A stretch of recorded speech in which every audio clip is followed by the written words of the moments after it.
Boa noite, Lagoinha. A paz de Jesus esteja com todos nós. Ai, ai, como é bom. Gente, como é bom. Como é bom estar na presença de Jesus. Só eu que acho isso? Como é bom conversar com Jesus. Como é bom conhecer Jesus. Como é bom estar pertinho de Jesus. Como é bom ser cuidado por Jesus. Como é bom ser cuidada por Jesus. E Ele está aqui essa noite. Ele chegou aqui antes de você. Ele estava te esperando.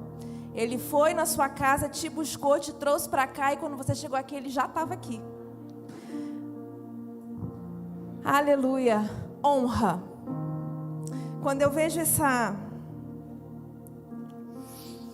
palavra, honra, durante todo o culto, durante todos esses 4 domingos que nós estamos falando sobre honra, eu lembro muito do meu pai.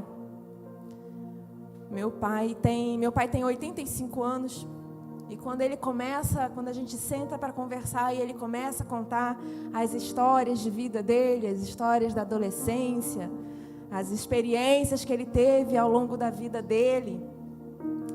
Honra é uma palavra que ele cita muito. E sempre que ele vai falar de honra, ele começa com aquela frase: naquele tempo, no meu tempo, naquele tempo. Porque naquele tempo as pessoas honravam seus compromissos. Naquele tempo as pessoas honravam a sua palavra. O que um homem falava, o que uma pessoa falava, ele zelava em cumprir pela palavra dele. Ele prometia, a pessoa prometia e ela fazia questão de cumprir. Meu pai sempre tem uma história dessa para contar. Sempre comparando a geração dele com a nossa geração. E ele sempre faz essa comparação, dizendo como há alguns anos atrás as pessoas honravam mais pela sua palavra, honravam mais pelo seu compromisso, honravam mais uns aos outros. E como na nossa geração a gente perdeu um pouco a compreensão do que significa honra. Essa palavra saiu um pouco do nosso vocabulário.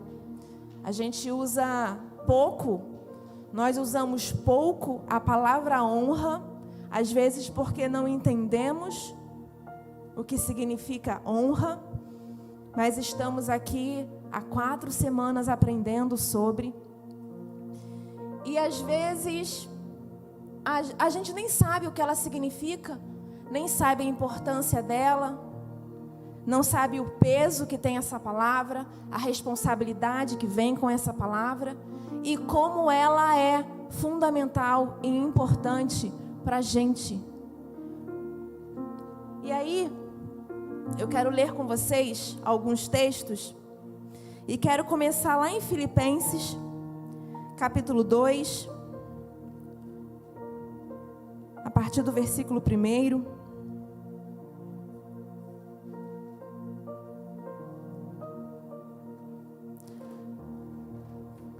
Paulo, quando escreve essa carta para os nossos irmãos que moravam lá em Filipe, ele começa assim: se por estarmos em Cristo, nós temos alguma motivação, alguma exortação de amor, alguma comunhão no Espírito, alguma profunda afeição e compaixão, completem a minha alegria, tendo todos vocês o mesmo modo de pensar, o mesmo amor, um só Espírito e uma só atitude.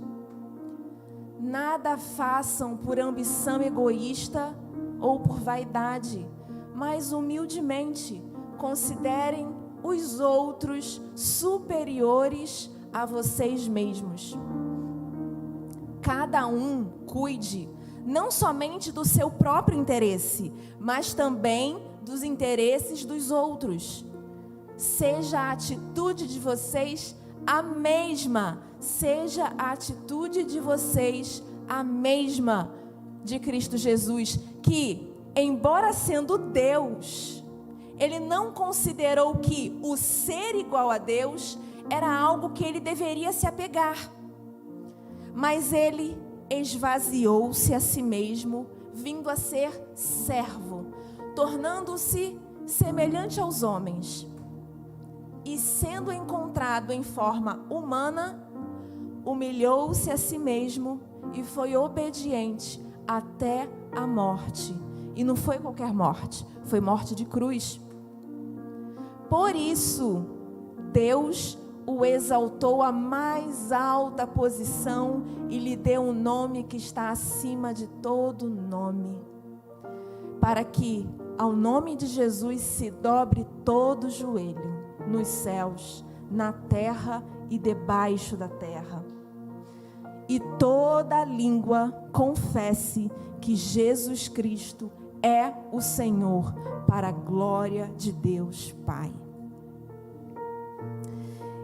O interessante dessa passagem é que Paulo começa um pouco irônico, parece, né? Coloca o primeiro versículo de novo.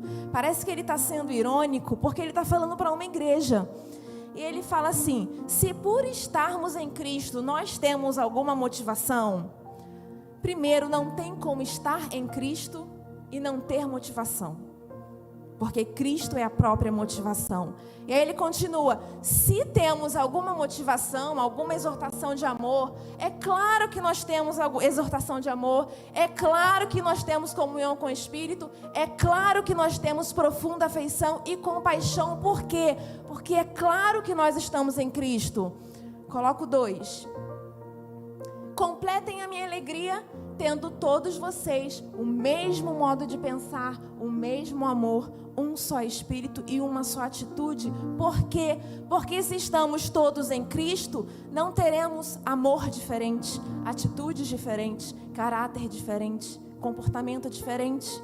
Se estamos todos num mesmo Cristo, num mesmo Jesus, tudo que nós fazemos é igual ao que Cristo faria. E aí eu quero compartilhar com vocês uma coisa que essa passagem me ensinou. Essa passagem, ela me ensinou 3 princípios sobre a honra que nós precisamos carregar com a gente. Que a gente precisa carregar no nosso DNA. No nosso DNA de cristão, no nosso DNA de pessoas que se parecem com Cristo. No nosso caráter cristão, precisamos carregar 3 princípios fundamentais, que são o tripé para entendermos o que é honra e por que precisamos honrar. Porque precisamos agir a partir da ação de honrar. Honrar é um verbo é uma ação, é algo que você faz, é algo que você pratica. Então, para honrar, precisamos entender 3 princípios fundamentais que sustentam a honra. E o primeiro deles eu quero ler com vocês lá em Mateus, capítulo 8. Do versículo 5 ao versículo 13, a gente vai entender o primeiro princípio que sustenta a honra. Entrando Jesus em Cafarnaum, dirigiu-se a ele um centurião pedindo-lhe ajuda. E disse: Senhor, meu servo está em casa, paralítico, em terrível sofrimento. E Jesus lhe disse: eu vou curá-lo. Respondeu o centurião: Senhor, eu não mereço receber-te debaixo do meu teto, mas dize apenas uma palavra e o meu servo será curado. Pois eu também sou homem sujeito à autoridade, e com soldados sobre o meu comando eu digo a um: vai, e ele vai, e a outro: venha, e ele vem. Digo ao meu servo: faça isso, e ele faz.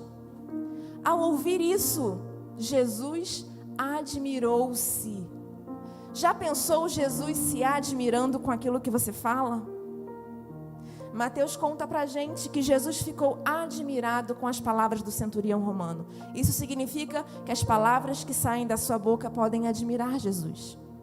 Jesus ficou admirado e disse aos que o seguiam, falou para a multidão, porque o centurião teve essa conversa diante de uma multidão. E aí Jesus falou para a multidão: digo a vocês a verdade, não encontrei em Israel ninguém com tamanha fé. E digo que muitos virão do Oriente e do Ocidente e se sentarão à mesa com Abraão, Isaque e Jacó no reino dos céus. Mas os súditos do reino serão lançados para fora, nas trevas, onde haverá choro e ranger de dentes. Então Jesus voltou para o centurião e falou: vá, como você creu, assim acontecerá. Na mesma hora, o seu servo foi curado. O primeiro princípio da honra é o princípio de autoridade. É quando você reconhece a autoridade de alguém. O centurião, no momento em que ele esteve com Jesus, ele não era judeu, ele não era discípulo, ele não andava todos os dias com Jesus, assim como os 12 discípulos. Mas o servo dele ficou doente e ele amava muito aquele servo. E ele sabia que tinha um Jesus fazendo milagres. E ele reconheceu em Jesus a autoridade. Porque ele fala sobre autoridade. Quando Jesus fala: tá bom, eu vou até o seu servo curar. O que o próprio centurião fala? Não precisa. Eu tenho soldados debaixo da minha autoridade. E quando eu falo para um vai, ele vai. Falo para o outro vem, ele vem. Falo para esse faz, ele faz. O que o centurião estava falando? Eu sei que o Senhor tem autoridade sobre a doença. O Senhor não precisa ir até minha casa. O Senhor fala: daqui, doença, vai embora. E ela vai. O centurião romano reconhece em Jesus princípio de autoridade. Não existe honra sem reconhecer princípio de autoridade. Nos versículos 11 e 12, coloca o 11 e o 12 para mim, por favor. Isso aqui Jesus não fala para o centurião, mas ele fala para a multidão. Eu digo que muitos virão do Oriente e do Ocidente e se sentarão à mesa com Abraão, Isaque e Jacó no reino dos céus. Mas os súditos do reino serão lançados para fora, nas trevas, onde haverá choro e ranger de dentes. Por que Jesus fala isso para a multidão? Quando Jesus está falando aqui, volta no 11. Muitos virão do Oriente e do Ocidente e se sentarão à mesa com Abraão, Isaque e Jacó. Deixa esse versículo, por favor. O centurião não era judeu, ele era romano. Ou seja, ele era um gentio. Naquela época, os judeus classificavam as pessoas como judeus, aqueles que nasciam, que eram judeus de berço, que nasciam, e quem não era judeu era gentio. Qualquer outra nação, qualquer outro povo era gentio. Então o centurião romano não era judeu, ele era um gentio. E Jesus fala: muitos virão do Oriente e do Ocidente e se sentarão à mesa com Abraão, Isaque e Jacó. Jesus está falando dos gentios. Jesus está falando para a multidão que viu aquela demonstração de fé vinda de um romano, vinda de um gentio. E Jesus fala para a multidão: está vendo isso? E não é só ele não. Muitos virão dos 4 cantos da terra, de todos os lugares. E eles, quando eles reconhecerem Jesus, quando eles reconhecerem a autoridade de Jesus, eles vão se assentar à mesa com Abraão, Isaque e Jacó, porque não precisa nascer judeu para sentar à mesa, basta crer e reconhecer Jesus como Senhor e Salvador, e você se assenta com Abraão, Isaque e Jacó. Esse centurião romano poderá um dia se assentar com Abraão, Isaque e Jacó. E aí no versículo 12 ele vai falar: mas os súditos do reino serão lançados para fora. Quem são os súditos do reino? Quando você lê um pouquinho, você entende um pouquinho da história e da cultura dos judeus. Os judeus, principalmente os fariseus e os doutores da lei, eles se sentiam superiores às demais pessoas. Os judeus se sentiam superiores e com mais honra do que os gentios. Então, eles mesmos se denominavam filhos do reino. Eles se denominavam súditos do reino. Eram eles que se achavam súditos do reino. Então, quando Jesus fala que os súditos do reino serão lançados para fora, o que é que ele está falando? Muitos gentios virão dos 4 cantos da terra e vão se assentar com Abraão, Isaque e Jacó, lá naquele grande dia. Mas vocês que se denominam súditos do reino, vocês que se acham melhores do que todo mundo, vocês que se acham mais santos, vocês que se acham mais importantes do que todo mundo, vocês correm sério risco de serem lançados fora, nas trevas, onde haverá choro e ranger de dentes. E aí, depois de fazer essa explicação, ele volta para o centurião e fala, coloca o 13 por favor. Vá, como você creu, assim acontecerá. E na mesma hora o servo foi curado. Princípio de autoridade. E você parou para observar que princípio de autoridade fala muito sobre quem você é? Quando o centurião romano reconhece a autoridade de Jesus, Jesus reconhece nele um filho de Deus. Quando você reflete esse caráter, quando você reconhece esse princípio, quando você reconhece a honra através desse princípio de autoridade, essa ação, essa atitude revela o seu caráter. Você está se revelando. O segundo princípio aqui que eu quero falar está lá em Lucas, capítulo 17, a partir do versículo 11, e fala assim: a caminho de Jerusalém, Jesus passou pela divisa entre Samaria e Galileia. Ao entrar num povoado, 10 leprosos dirigiram-se a ele e ficaram a certa distância. E gritaram em alta voz: Jesus, mestre, tem piedade de nós. Ao vê-los, ele disse: vão mostrar-se aos sacerdotes.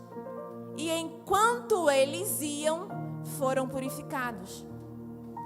Um deles, quando viu que estava curado, voltou louvando a Deus em alta voz. Prostrou-se aos pés de Jesus e lhe agradeceu. E este era samaritano. Jesus perguntou: não foram purificados todos os 10? Onde estão os outros 9? Não se achou nenhum que voltasse e desse louvor a Deus, a não ser esse estrangeiro? Então ele lhe disse: levante-se e vá, a sua fé o salvou. Primeiro princípio da honra, princípio de autoridade. Segundo princípio da honra, gratidão. E nessa passagem, Jesus não fala para os 10 leprosos: vai, a tua fé te salvou, seja curado, seja limpo, seja purificado. Não, eles gritam, eles clamam, e Jesus, sem dizer seja limpo, seja purificado ou seja curado, Jesus só fala: vai lá se apresentar ao sacerdote. Por que Jesus manda eles se apresentarem aos sacerdotes? Existia uma lei, e a gente aprende isso lá no livro de Levíticos, que quando uma pessoa ficava doente com qualquer tipo de doença, e no caso a lepra está dentro desse catálogo de doenças, eles precisavam se apresentar ao sacerdote, para o sacerdote examinar e saber ali o grau da doença, se estava progredindo, se estava regredindo, se realmente era lepra, ou se era algum tipo de doença, algum tipo de infecção que tinha cura. Então eles tinham que a cada 7 dias se apresentar ao sacerdote, para o sacerdote dar ali a palavra se ainda precisava ficar de quarentena, resguardado, ou se já podia voltar para a sociedade. E aí Jesus manda eles irem ao sacerdote. E eles ainda estão leprosos, e eles obedecem, e eles vão. E enquanto eles estão indo, enquanto eles estão caminhando em direção ao sacerdote, eles ficam curados, eles ficam purificados. E aí, um dos rituais que os sacerdotes faziam, além de examinar o doente que chegava até ele, era quando a pessoa era curada da sua doença, passava pelo ritual de purificação. E aí é um ritual muito detalhado, está lá no livro, está lá em Levíticos capítulo 12 e capítulo 13. Um ritual muito detalhado, com óleo, com água, com óleo, com sangue de aspersão, palma do dedo, ponta da orelha. Muito detalhado esse ritual de purificação. Então, Jesus manda eles irem aos sacerdotes para fazer esse ritual de purificação. Se vocês quiserem ler, anota aí Levíticos 12, 13, vocês vão entender como era esse ritual. E no final desse ritual, existia uma oferta de sacrifício. E essa oferta, esse sacrifício que eles precisavam fazer depois do ritual, era um sacrifício de gratidão. Era uma oferta de gratidão. Então, eles passavam pelo ritual de purificação e depois lá, que eles estavam completamente purificados, eles ofereciam uma oferta de gratidão por terem sido curados. E é isso que Jesus manda os leprosos fazerem. Vá até o sacerdote. E aí eles são curados no meio do caminho. E aí apenas um volta. Quando ele percebe que ele foi curado, ele volta correndo até Jesus. Chega em Jesus, se prostra, dobra os joelhos e agradece. Ele já tinha sido purificado, não pelo ritual de purificação dos judeus, mas ele foi purificado pela palavra de Jesus. Então ele não vai aos judeus para oferecer uma oferta de sacrifício. Foi Jesus quem o purificou. Então ele volta a Jesus para agradecer. A oferta de sacrifício, de gratidão desse único leproso que volta, ele se dobra aos pés de Jesus. A Bíblia fala que ele curva a cabeça e ele agradece. Ali está a oferta de gratidão. Ele reconheceu que a cura veio através de Jesus. E ele é grato, ele volta para agradecer. Isso é honrar. Ele honrou aquele que o curou. O centurião reconheceu a autoridade de Jesus. Princípio de autoridade. O primeiro princípio da honra. O segundo princípio da honra, a gratidão. O leproso voltou e agradeceu. Porque a gratidão também é um princípio da honra. Ser grato é uma ação, é uma atitude. Precisamos ser gratos todos os dias da nossa vida, por tudo que Jesus faz por nós e através de nós. A gratidão é o segundo princípio da honra. E o terceiro princípio, Lucas 5, versículos 12 e 13. Estando Jesus numa das cidades, passou um homem coberto de lepra. Quando viu Jesus, prostrou-se com o rosto em terra e rogou-lhe: se quiseres, pode purificar-me. Jesus estendeu a mão, tocou nele, dizendo: quero, seja purificado. E imediatamente a lepra o deixou. Terceiro princípio da honra, humildade. O leproso não exigiu, ele sabia que Jesus podia fazer, e ele chega para Jesus e fala: se quiser, o Senhor pode me curar. Jesus olha para aquele homem, olha para a humildade daquele homem e fala: quero, seja curado. Terceiro princípio da honra, humildade.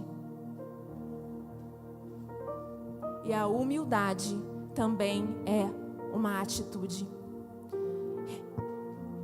Reconhecimento de autoridade revela o seu caráter. É o seu caráter, é o meu caráter que é revelado, que é demonstrado quando eu reconheço a autoridade de alguém. Segundo o princípio da honra, gratidão. Quando eu sou grata, eu estou revelando o meu caráter. Eu tenho um caráter grato. E terceiro, o princípio da honra, a humildade. Quando eu tenho uma atitude humilde, eu estou revelando o meu caráter. A honra, não importa o que você faça em torno dessa palavra, ela sempre vai revelar o seu caráter. Ela vai revelar quem você é e o que você é capaz de fazer. Então, quando você reconhece o princípio da autoridade, você está revelando o seu caráter. Quando você reconhece o princípio da gratidão, você está revelando o seu caráter. E quando você reconhece o princípio da humildade, você está revelando o seu caráter. A honra tem a ver com o seu caráter, com quem você é. E o seu caráter, ele está intrínseco em você, ele está dentro de você.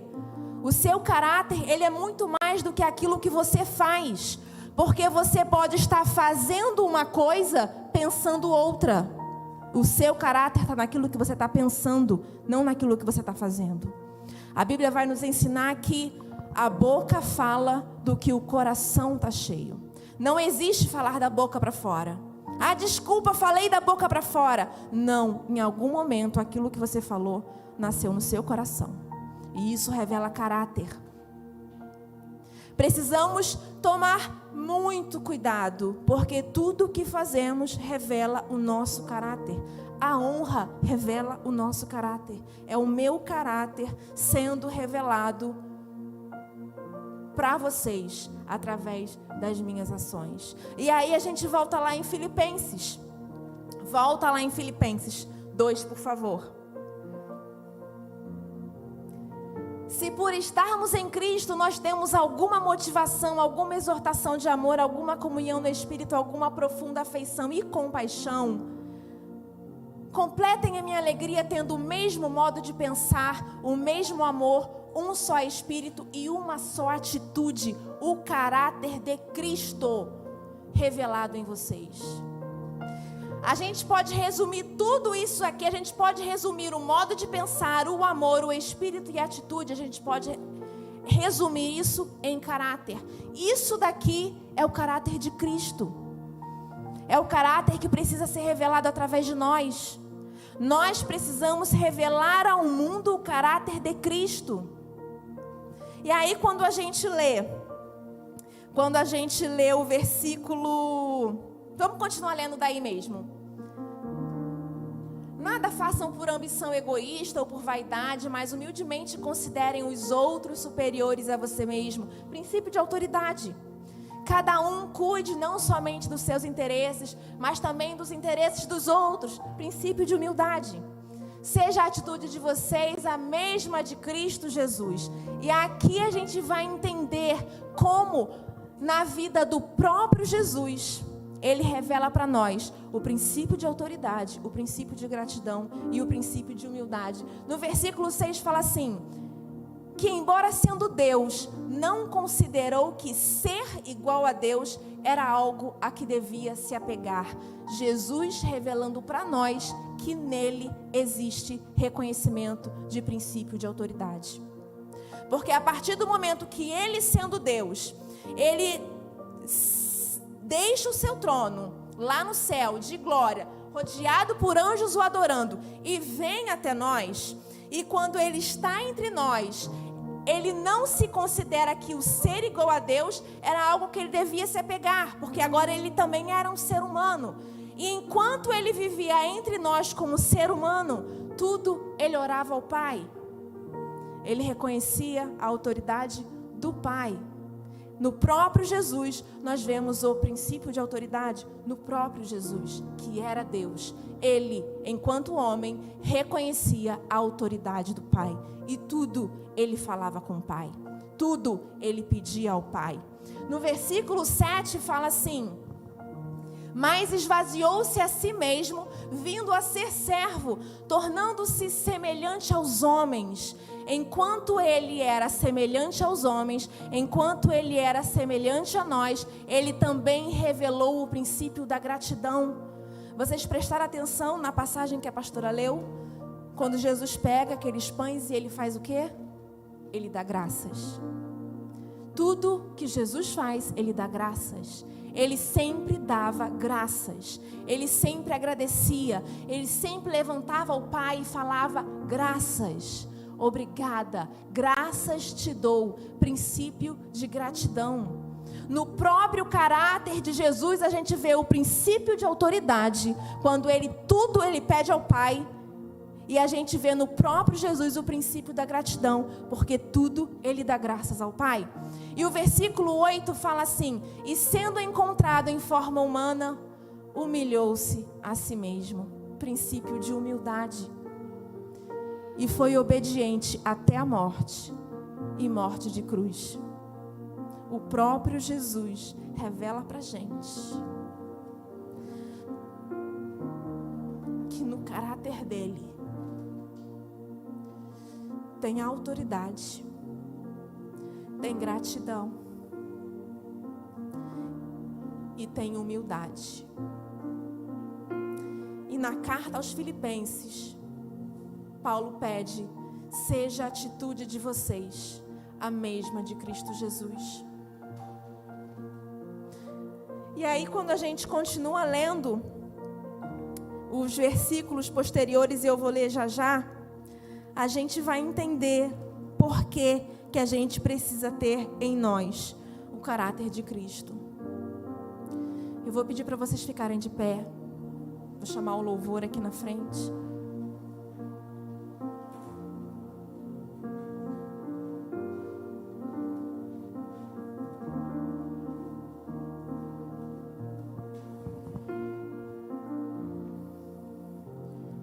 O próprio Jesus, através das suas atitudes, através da sua vida, reconheceu que enquanto ele era homem, ele precisava obedecer à vontade do Pai. Tanto que lá no Getsemane, quando ele está sofrendo, quando ele está suando lágrimas de sangue, ele fala: Pai, se possível, afasta de mim esse cálice, mas que não seja feito a minha vontade, mas a sua. Princípio de autoridade. Ele reconhecia o Pai, mesmo ele sendo Deus, ele reconhecia o princípio de autoridade do Pai. Mesmo ele sendo Deus, ele reconhecia o princípio de gratidão e tudo ele dava graças ao Pai. E mesmo ele sendo Deus, ele reconheceu o princípio da humildade e ele mesmo se humilhou até a morte. E não foi qualquer morte, foi morte de cruz. Precisamos entender que o nosso caráter precisa refletir o caráter de Cristo. Portanto, se estarmos em Cristo, se por estarmos em Cristo temos algum poder, algum encorajamento de amor, alguma comunhão no Espírito, alguma profunda fraternidade e compaixão, completai a minha alegria tendo o mesmo modo de pensar, o mesmo amor, um só Espírito e uma só atitude. Sabe quando nós honramos a Deus? A gente está sempre cantando: Senhor, que sua seja a glória, sua seja a honra, sua seja o louvor, toda a honra, toda a glória a ti. Sabe quando nós honramos a Deus? Quando você honra essa pessoa que está do seu lado. Quando você honra essa pessoa que está na sua frente. Quando você honra essa pessoa que está atrás de você. Quando nós reconhecemos a autoridade, quando nós somos gratos e quando nós somos humildes com essas pessoas aí que estão do seu lado. É assim que nós honramos a Deus. Nada façais por rivalidade, nem por vaidade, muito pelo contrário. Cada um considere com toda humildade as demais pessoas pessoas superiores a si mesmo. Paulo está nos ensinando, você considera todas as pessoas superiores a você.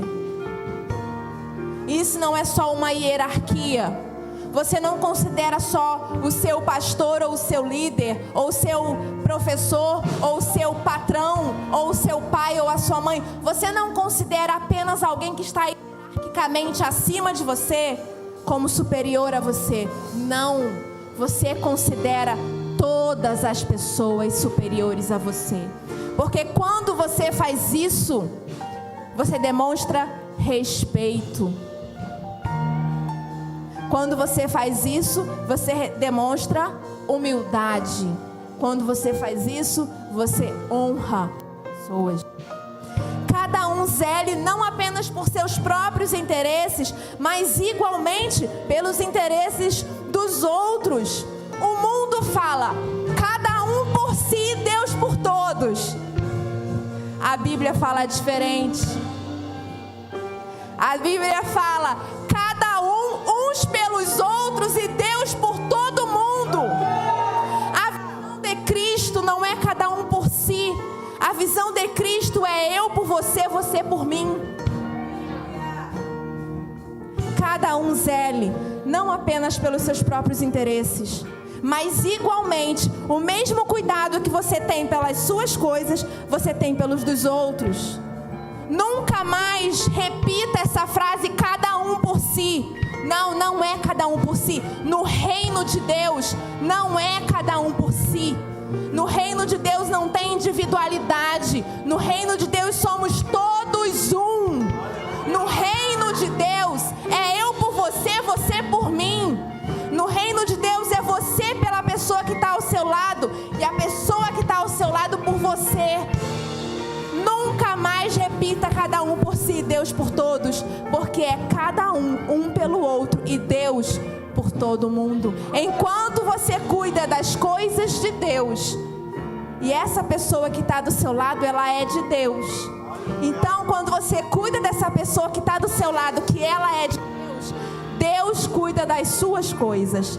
No reino é diferente. O reino dos céus não anda igual ao mundo. Ele anda diferente. E mais embaixo ainda vai falar assim: pois é Deus quem produz em vós tanto querer como realizar de acordo com a sua boa vontade. Então, faça isso tudo sem reclamação, sem brigas, para que vos torneis puros e irrepreensíveis, filhos de Deus, inculpáveis. E aí preste atenção nesse final: vivendo em um mundo corrompido e perverso, no qual resplandeceis com grandes astros no universo. Você vive num mundo corrompido e perverso, mas você não é corrompido e perverso. Você vive num mundo corrompido e perverso, mas você reflete como luz no universo. Você reflete diferente. Você reflete o caráter de Cristo. Enquanto o mundo está dizendo cada um por si, você está dizendo eu vou por você.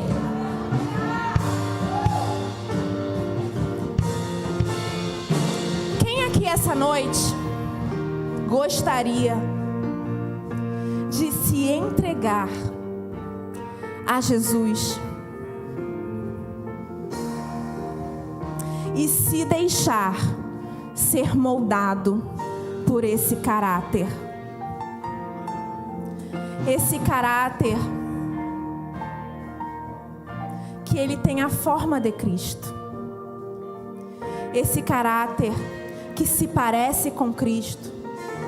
Esse caráter que nasce dentro de você, a vontade, o desejo e anseio de pensar no outro, de amar o outro, de respeitar o outro, de colocar o outro superior a si mesmo. E isso não é se rebaixar. Isso é entender que o outro pertence a Deus. E quando você cuida do outro, você está cuidando das coisas de Deus. Tem alguém aqui essa noite que quer ter pela primeira vez essa experiência de ser moldado pelo caráter de Cristo? Se tiver, faz um sinal assim com a sua mão. Você sabia que nós vamos cuidar de você? E você nunca mais vai precisar repetir que você está sozinho? Você nunca mais vai precisar repetir cada um por si. Não. Porque a partir do momento que você entra para essa família, nós somos por você. Nós cuidamos de você. Jesus, que coisa linda ser moldado ao teu caráter. Que coisa linda parecer com Jesus. Que coisa linda você poder refletir a luz de Cristo em um mundo que está perdido. Que coisa mais honrosa você poder cuidar uns dos outros enquanto o mundo está preocupado com sua própria individualidade. Enquanto o mundo acha que o Senhor está cuidando de todo mundo, enquanto cada um está olhando para si de forma egoísta, mal sabem eles que o cuidado do Senhor está sobre nós quando nós cuidamos uns dos outros. Obrigada, Jesus. Obrigada, Senhor, por entendermos e aprendermos contigo o princípio de autoridade e reconhecer que só o Senhor é Deus sobre nossas vidas. Obrigada, Senhor, por reconhecermos em Ti o princípio da gratidão e compreendermos que precisamos ser gratos todos os dias. E obrigada por entendermos o princípio da humildade e reconhecer que só o Senhor faz coisas que mais ninguém faz. E o Senhor faz quando o Senhor quer, a hora que o Senhor quer. E tudo que nós precisamos é pedir para que o nosso caráter seja moldado em Ti.